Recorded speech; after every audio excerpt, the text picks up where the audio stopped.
Are you ready to create real, lasting change in your life?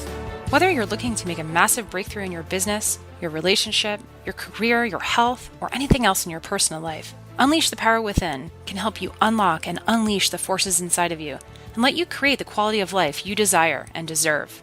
Learn more about UPW and how you can surpass your own limitations to achieve every goal you've ever wanted by visiting www.tonyrobbins.com/unleashed. Welcome to the Tony Robbins Podcast. I'm your host, Annie Yorg, and today we are talking about the 6 human needs. What is it that shapes us? Why do we do the things we do? You might think that it's your brain. With your mind, you can rationalize anything, making whatever we want to happen, happen. But then how do you explain all those times where your head doesn't help you get what you want, when it works against you instead? You know exactly what I'm talking about. That business you're building, the trip you're planning, your romantic relationships, your family. Those things you actively pursue don't always make sense intellectually.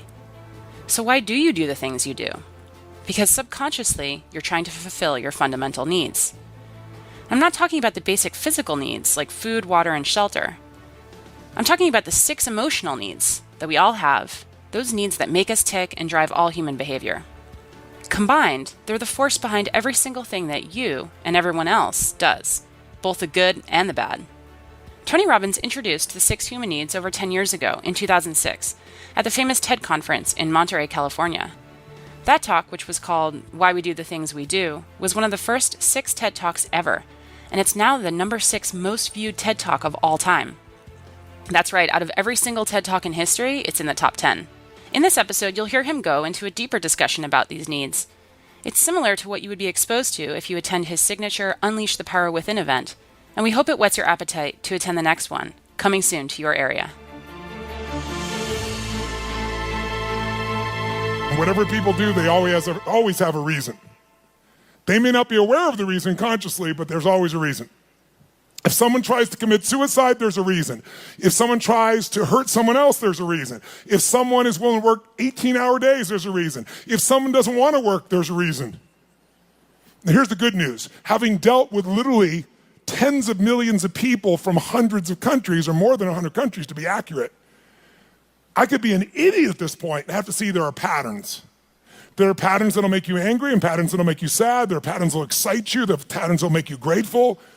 There are patterns that'll make you completely worried all the time. There are patterns that'll make you feel so absolutely certain you can run through an effing wall.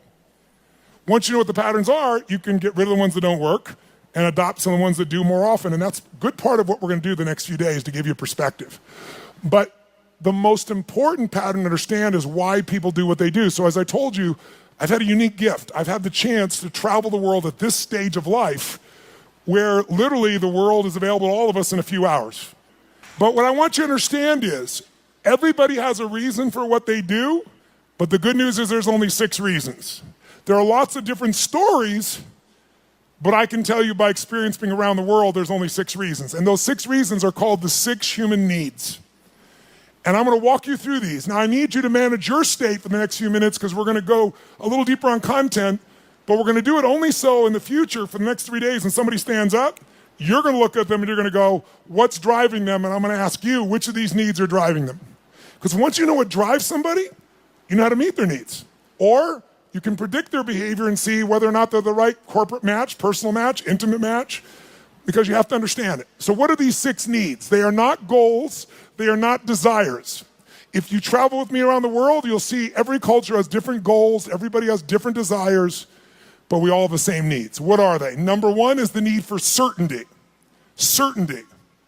Now, what the hell is certainty? Certainty is a survival need.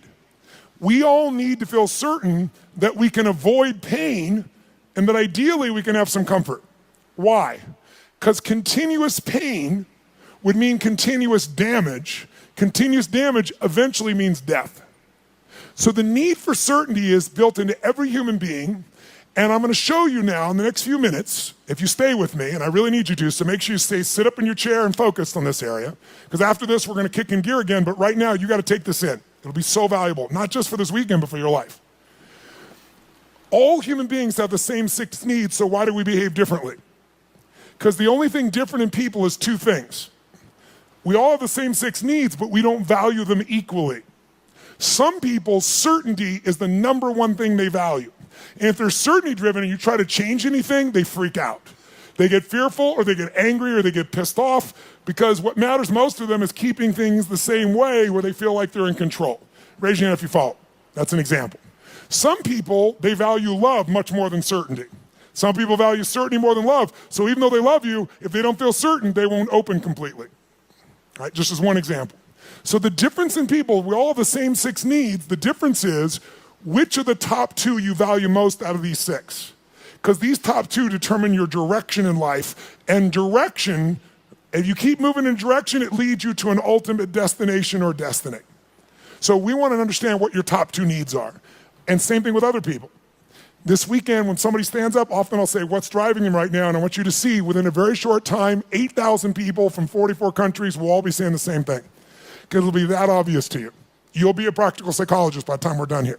So now, if we know what these needs are, and a person values them differently, we also have to find out 2 people could have the same need, but they have a different belief about what it takes to be loved, or a different need about what it takes to be certain. Some people to be certain need $10 billion. Some people to be certain just need to pray to God. Some people to be certain need to feel like they have 3 perfect children and they're there every day. Some people that feel certain because I've always figured it out. I don't know what's going to happen, but I know I'll figure it out because I always have. You can get certainty from your past. You can get certainty from God. You can get certainty by working out intensely. You get certainty by eating food. Too much food especially will put comfort in your body. If you overeat, all the blood goes in your stomach. You start breathing again. So we all need certainty. The only question is it number 1, 2, 3, 4, 5, or 6 on your list? And the second question is, what does your brain say has to happen to be certain? Some people have certainty that's impossible to meet.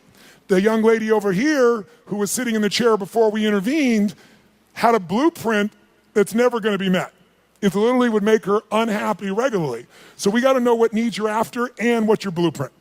How many got a feeling at least when I'm explaining here right now? It makes some sense to you. Say I. Awesome. So the first need is certainty. How can we meet our need for certainty?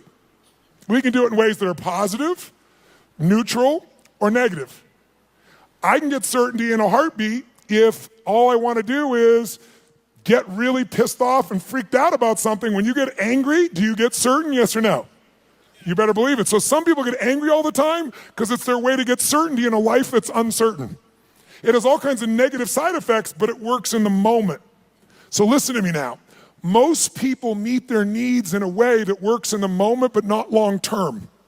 So they feel good for a short time, like a sugar high, and then they drop emotionally, and they got to do it again, whether it's food or smoking or drinking or whatever it is. So you can meet your needs in positive ways, neutral ways, or negative ways. So if I came along here and I said, what's your name, sir? Chase. Chase, I want to make a deal with you. How much do you weigh? 246. We're going to weigh you in 5 minutes. He says he weighs 246. If you're within that range, I'm fine. Here's my deal. I'm going to put $50 million US cash tonight into an escrow account for you. They're going to weigh you. If you lose 50 pounds tomorrow morning by 8:30 a.m., you will receive that 50 million, otherwise they get it back. Can you do it, yes or no? No? Sure you can. Take off a leg, take an arm, we can get your ass there. There's no question, Chase. Is the goal obtainable, yes or no? Is it achievable? Is it obtainable, yes or no? But it's not sustainable, and that's how most people meet their needs. They use a drug or alcohol or food or cigarettes or something to get comfortable, to get certainty back. But the problem is it has side effects long term. Works in the short term, doesn't the long term. Raise your hand if you follow. Say I. So you could get certainty by overeating or smoking or drinking. What happens when you smoke a cigarette? Take a deep breath in and you blow it out nice and long and slow, full exhale. When most of you are stressed, how many have noticed that you either stop breathing or you breathe really shallow? How many have noticed this in the past? So you smoke a cigarette, and in the moment, it meets your need for comfort and certainty. It's killing you, but it works short term. That's how most people live their life. You can get certainty by working out. If you go on a run really intensely, or you go lift weights, and you push yourself, and all that blood starts pulsing through you, do you feel certain, yes or no? And what's the downside? Zero. So there are ways to meet your needs that are empowering, neutral, or disempowering. The parts of our life we don't like are problems. Why would we keep a problem We're all capable of solving it. Why would we keep a problem? The only reason you have a problem that's stuck around is because it meets some of your needs. Not all of them, or you wouldn't want to get rid of it. But enough of them that it makes it hard to give up. It's kind of like, who's ever been in a relationship way too long? Let me see your show of hands. And how many knew it was wrong while you were there? Let me see your show of hands. So why the F did you stay there? Because of the uncertainty. Because, well, I'm not thoroughly happy. I'm kind of unhappy, but I might be worse if I was totally alone. What if this is the best one I'm ever going to get and I screwed it up? But what happened was most of you had that feeling, talked yourself back down into the relationship multiple times until one day you hit a threshold where your brain went, it was painful in the past, it's painful in the present, it's going to be painful in the future, I'm out of here. Who's done this before? Say I. So there is a threshold that we can find, and if we find that threshold, we can break through it pretty damn easily. We can shift, we can get to where we really want to go. So what I want you to get is, of these 6 needs, we all find a way to meet them. The only difference again is which are your top 2 out of the 6, and I've told you certainty so far, and what are your beliefs or rules or what's your blueprint on how to get that? Her blueprint was please everybody, which is impossible, so it won't work. Raise your hand if you follow, okay? So let's take a look. What's the second human need? Well, first of all, you can get certainty in so many ways. You get certainty by praying to God. You can get certainty by doing a ritual the same way every time. You can get certainty by lowering your expectations, saying nothing ever works, nothing ever will, everybody screws things up. You'll lose your dream, but you'll gain your need. By the way, jot this down. People will give up their goals and dreams to meet their needs. People will give up their goals and dreams. They'll even give up their own values to meet their needs. I'll give you an example. How many of you in this room consider yourself to be an honest person, very honest person? Raise your hand if you consider yourself to be very honest. Raise your hand nice and high. Okay, drop your hand. Raise your hand if you lie. Let me see your hands if you lie. You can explain this to me, will you? Here's how it works. See, in your mind, you know who you are. Why would someone lie who values honesty? No one told you to be honest. You want to be honest. Because if you think being honest is going to cost you one of your needs like love or certainty, you'll lie. You call it a white lie, but you'll lie. Who knows what I'm talking about? Now, there's some people that never lie because they value certainty of always telling the truth so much. Right? It has to do with their rules or their belief structures. Does this make sense? So tell me something. You can meet the need for certainty so many ways, right? So here's the question. You can go ahead. Here's the question. What if you were certain every moment of your life what was going to happen before it happened? What if you knew what people are going to say before they're going to say it? What if you could feel what they're going to feel? What if you knew every moment before it happened what people are going to say and do? In the beginning, that would feel really exciting. But after a while, if you know what's going to happen, when it's going to happen, how it's going to happen, tell me what you're going to feel after a while. What are you going to start to feel? Tell me. What? Bored out of your mind. That's why God, in her infinite wisdom, gave us a second human need. And that second human need is uncertainty. We have a need for uncertainty. We have a need for surprise. We have a need for variety. In fact, what's the phrase? Variety is the what of life? Spice of life. Now, how many of you in this room, raise your hand, how many of you in this room love surprises? Raise your hand if you love them. Say I. Bullshit. You love the surprises you want. The surprises you don't want, you don't want. You call them problems, don't you? So don't tell me you like surprises. You like the surprises you want. Here's my point. Can you meet more than one need with the same action or emotion or belief system? Yes or no? Yes. Write this down. Anytime your mind perceives that doing something, anytime your mind perceives that doing something, believing something, or feeling something meets at least 3 of your needs, so anytime your mind perceives that doing something, feeling something, or believing something meets at least 3 of your needs, then you will become addicted to that thought, that feeling, that emotion, or that action. You can be positively addicted or negatively addicted, but you're going to be addicted. Anytime your brain perceives that something you believe, do, or feel meets 3 of your needs, you'll get addicted to it. Now, I'm going to show you why this is important. Let's look at 2 needs for a second. Is it possible to meet your need for certainty and uncertainty simultaneously, even though they're opposite needs, yes or no? I'll give you an example. Who here has ever rented a movie that you've already seen? Let me see a show of hands. Get a life. Now, I've done it too. Why would we rent a movie we've already seen? We'd rent it, why? Because we've seen it before, so we're certain it's good, and we're hoping it's been so long we forgot enough it'll be variety when we watch it again. Who knows what I'm talking about here? Say I. So you can meet both needs, but if you meet 3 needs, you'll become addicted to that behavior. Whether it's a good behavior or bad behavior, doesn't matter. It'll be a positive addiction or negative addiction, but you'll be addicted. So let me give you, how do you get variety? You can get variety in positive ways, negative ways, or neutral ways. You can get variety by learning, growing, taking on a new goal, a new challenge. You can get variety through a conversation with a friend. You can get variety by praying to God. There's so many ways to get variety, aren't there? But you can also get variety in negative ways. You can smoke a joint, and maybe that's not a negative way, but it sure will change your state. But it has side effects, right? During that time, you're not going to function maybe at the same peak or understanding. Or some people use other things, cigarettes, alcohol, anything. There's so many ways to get variety. The question is, are your ways positive, neutral, negative, or empowering? How many follow? Because we all have ways of getting that variety, that uncertainty.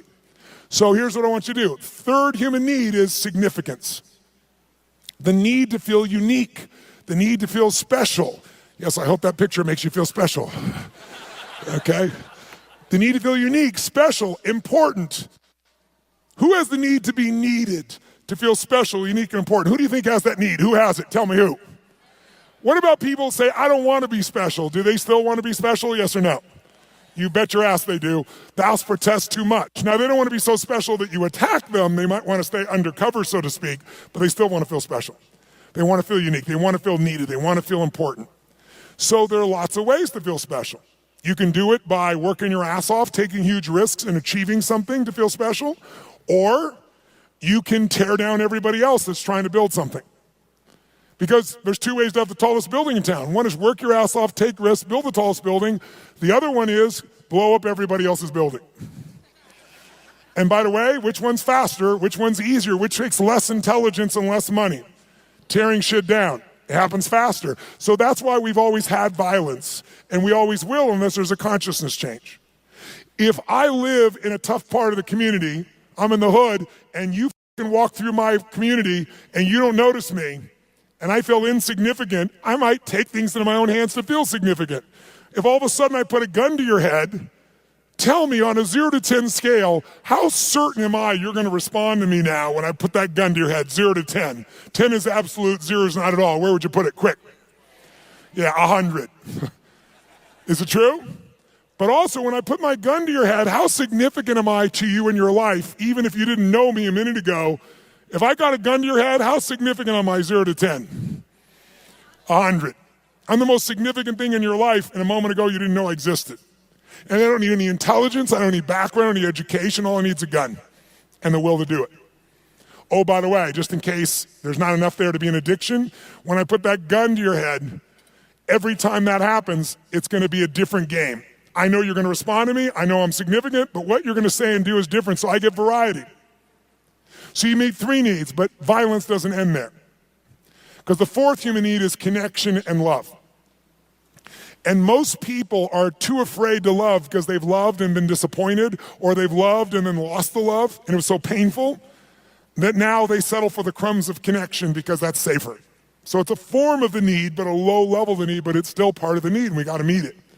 So if you're going for connection and love, if I cut my gun to his head, on a 0 to 10, I'm a 10 of certainty, I'm a 10 of significant to him, I'm going to have a ton of variety. But are we also connected in a sick way, but deeply connected in this moment? Yes or no? On a 0 to 10, how much connection is there between our lives at this moment when I put the gun there? 100. How many follow this? Say I. So violence meets 4 of the human needs, and that's why we've always had it. That's why ISIS exists. That's why people do the stupid things they do, as they do it to try to meet their needs. The biggest cause of violence, though, if you'll notice, is 95% of the time when it's a terrorist, it's a male. Why is that? Because in the human nervous system, if you're masculine, testosterone is probably large in you. Whether you're a man or woman, if you're more masculine, you got a lot of testosterone. Testosterone is about dominance. It's about significance. It's about domination. And the higher that is, the more they want it. If they look at their life and they're not dominating, and they get really frustrated, they'll do a final act. Men will die for significance. Women will die for love. Now, some men will die for love too, so you know. But biochemically, a female is wired to be able to nurture and to support human beings. We wouldn't exist if it wasn't for every woman in this room, because we all came through one and we wouldn't exist. There's no man that can make this happen. But the women have, and the reason is because they have that connecting power as their strength. Now, can any man become more love-driven? Yes. Can any woman be more significance-driven? Yes. But our biochemistry leads us that way, which is why a terrorist will come up and do what they're doing and kill someone, because all they give a shit about is domination, is that I'm significant. And they want certainty in a world where they feel uncertain. And they want variety in a life that is incredibly boring in the middle of the fucking desert where there's nothing.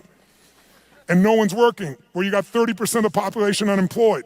What am I gonna do, work at McDonald's or go kill people? Kill people feels more exciting right now. How many follow what I'm talking about here? Say aye. Now, can you get significance in positive ways? Of course. You can be significantly more generous than anyone else, and that generosity gives you a sense of significance because you know you're really a giver. You're not trading, you're not exchanging, you really are giving. And it makes you feel full. It makes you feel significant because you know the truth. No matter what you tell people verbally, you know it's true inside. And no one can mess with that. You can get significance by the way you dress. You can have significance by having more tattoos and earrings in more locations than any of us want to know. But the bottom line is you can know more about box scores and sports to be significant. Everyone finds a way to be significant. Most people find a way to be significant by having a significant problem. Why? Because if I'm really successful, you might like me for a while, but after a while, most people get annoyed with someone who's always happy and successful. Yeah, easy for you. Who knows what I'm talking about here? Raise your hand, right? But if you got big ass problems, who's gonna be upset with you? You're not competing with them. So you have huge problems, you go, I understand. But if you're doing really well, it's like easy for you. So most of us unconsciously learn to create big problems as a way to connect because it's the safest way to connect and not be rejected. Some of you do it like she does by trying to please everybody all the time. Thinking if I please you enough, then you'll come to me, you'll give me what I'm really wanting too, which is what she wants. But it doesn't work that way. It works sometimes, but not all the time and not even the majority of the time. How many follow here? Say aye. So we have what needs so far? Number one is, nice and loud, number one is certainty. Certainty you can be comfortable, you can avoid pain, you can survive, you can be comfortable. Second human need is the need for uncertainty. Also need for variety or surprise. What's the third human need? The need for to feel unique, to feel special, to feel important. Who has that need? Who has that need? Everyone. And the fourth need is the need for connection, and most people settle for connection because love is too scary, because they loved and it was so wonderful and it went away and they don't want that pain anymore. So they want love, but they settle for connection. So if you can't get love or connection anywhere else, buy a dog. Don't get a cat, they're independent, get a dog. Is it true? You could be the dumbass owner, you can not even feed them, you can leave for 5 hours, you can leave for 5 minutes and it's like you've been gone for 6 months, they're so excited, right? So anyone can feel connection and love. You can do it through prayer, you can do it through good gifts, you can do it by dressing special, you can do it by having big problems. The only question in life is not whether you're gonna meet your needs. The only question is how. And is it obtainable or sustainable? Is it empowering, neutral, or negative? And if you want to change your life, willpower never lasts. But when something meets more of your needs, it's effortless. If you want to know what the biggest addiction is in our culture, it's not alcohol, it's not some form of prescription drug, it's not an illicit drug, it's problems.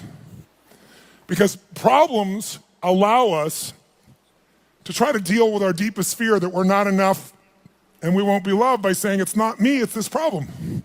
It's just that I have ADHD. It's just that I've been through this. It's just, so most people meet their needs through problems. Unfortunately, they don't meet their deepest needs, because up until now, we've described the first 4 needs, which are the basic needs of your personality. But if everyone, by the way, finds a way to meet these first 4 needs, even if to lie to yourself, if you got to work 20-hour days, you will find a way to meet your need for certainty, uncertainty, significance, even if it's just you have worse problems than anybody else, connection to yourself, you will find a way. But the final 2 needs are the needs that create fulfillment, and they are the spiritual needs, not religious, but spiritual. The 5th human need is growth. We've already said it. We grow or we what? There's no way around it. If your business isn't growing, it's dying. If your relationship isn't growing, it's dying. There are no plateaus in this life. Who's with me here? Say I. So growth is life. And if you want a 1-word key to happiness, I'll give it to you right now, because it's real obvious having worked with millions of people. Progress equals happiness. If you're not even where you want to be, you're still overweight, you're still financially struggling, you're still not where you want to be in your career, but you start working out. You haven't even lost the weight yet, but you start feeling better, you start making progress. Or you start to change that business. Still not there yet, but you're making progress. Or change that relationship, or change your body, or change your health. Anytime you start making progress, your happiness will go through the roof. Anytime you achieve things and you don't set up something new to go for quickly, you'll lose momentum, and in a short time you won't be so happy. Because the law of familiarity will come in, and this thing that once was this big dream will now just be something that you're used to. So the purpose of a goal is not to get the goal. The purpose of a goal is who we become to achieve it. What you get will never make you happy. Who you become will make you very happy or very sad, depending upon how you approach it and what you do with your life. So our approach here is we want to grow.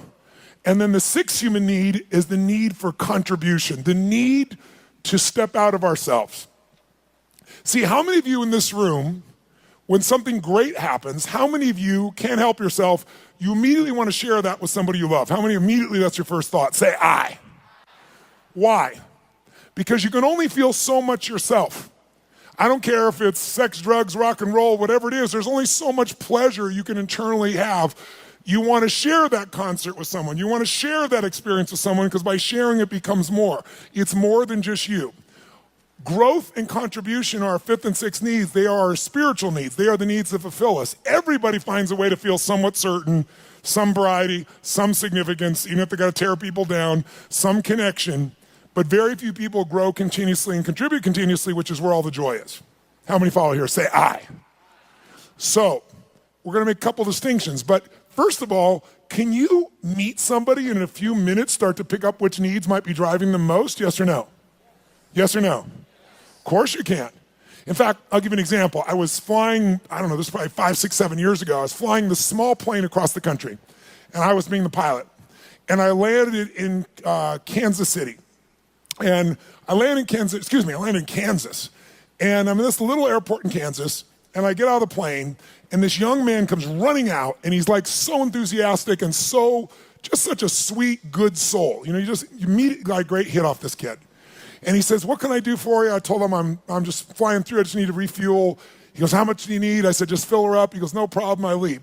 As I leave him, come around the plane to walk up the steps to go into the FBO, the fixed-based operation where I'm stopping for the moment, I'm going to go up and use the facilities, and there's a young girl sitting on the stairs here, and she looks really intense. She's gothic, you know, that goth makeup. She's got, I don't remember the exact number, but like 15 earrings on one ear, one through the nose, really intense looking little character. So I noticed her on the way in, and as I walk up the steps, I walk by her and go inside, and when I came back out, the steps are really wide, so I sat on the step just beside her. She's like one person away, and she looks up at me and goes, what do you want? I said, what do you want? She said, nothing. I said, nothing. And then we just sat there. She's like, in her space. And I said, actually, there is something I'd like to know. I said, you don't have to tell me, but I'm going to leave here in a few minutes. You're never going to meet me again. Is that your boyfriend out there? She goes, well, sort of. Like she wants him to be, right? And I said, that's nice. I said, he seems like a really, really nice kid. He's not nice. He's strong, she tells me. I said, okay, well, I think he's strong and nice. She said, well, maybe he is. I said, I'm going to leave in a couple minutes, but I'm just curious. I said, how old are you? She goes, what does it matter? I said, it doesn't, and I'm about to leave, so why don't you tell me? She said, I'm 13, and I about fell over. This girl, 17 would be the youngest I put her, totally made, makeup made up in every detail, right? So I'm like, wow. She goes, are you surprised? I said, yeah, I'm really surprised. She goes, did you think I was older? I said, yeah. I said, and that kind of saddened me a little bit for you. She said, what? I said, I don't know. I said, I'm curious. I'm going to leave here in a few minutes. And she goes, you're curious about a lot of things. I said, I am. I said, how come, and I'm making up the number, it may have been 13, but it was more than 12. How comes 13 or 15 earrings? And she says to me, because everybody else has 5. Now, if I don't tell you anything else about this young lady, what would you say is the number one need that's driving her at this stage of her life right now? Nice and loud, go. Which one, nice and loud? How many said significance? Raise your hand. Absolutely right. You can see it easily. But people are driven by more than one thing. And as I'm watching her in this really tough-ass approach and thinking about how she's adapted to be unique and significant, I look down and I see she has a keychain. And it's a Tigger keychain. Tigger, the Disney character, Winnie the Pooh Tigger. And I go, cool keychain. And she goes, yeah. And all of a sudden I saw a little girl there for a second. And I said, Tigger, I said, where'd you get that? She goes, well, my dad got it for me. And all of a sudden there's a 13-year-old girl there. It's totally amazing. And I said, really? She goes, yeah, I really love Tigger. I even have Tigger curtains, and I have a Tigger sheets. It's embarrassing, but I love Tigger. So tell me something. This woman's need, she meets her need for significance by doing what? Being gothic, being different than everybody else, 15 earrings, tough ass, makeup. But she's still a little girl, and she has another need called certainty and comfort. And where does she get that? Tigger and her dad. And you could see it right there in front of you. After this weekend, you will never see the world the same way if you stay awake. Instead of seeing people's behaviors, you're going to see their attempts to meet their needs. And when people do stupid things, they're just starving to meet their needs, and they're finding something that isn't very effective, or it's effective short term, but hurts them long term. And because you've done this, you can have compassion. How many of you have something on your list, more than one, where you're doing dumbass things to meet some of your needs?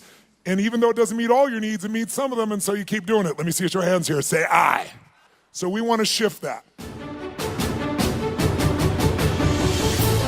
The Tony Robbins podcast is directed by Tony Robbins and hosted by Anna Jorg. Carrie Song is our executive producer. Tyler Culbertson is our associate producer. Jamie Carvajal and Adriel De La Torre are our digital editors. Special thanks to Diane Adcock and Mary Buckheit for their creative review. Copyright Robbins Research International.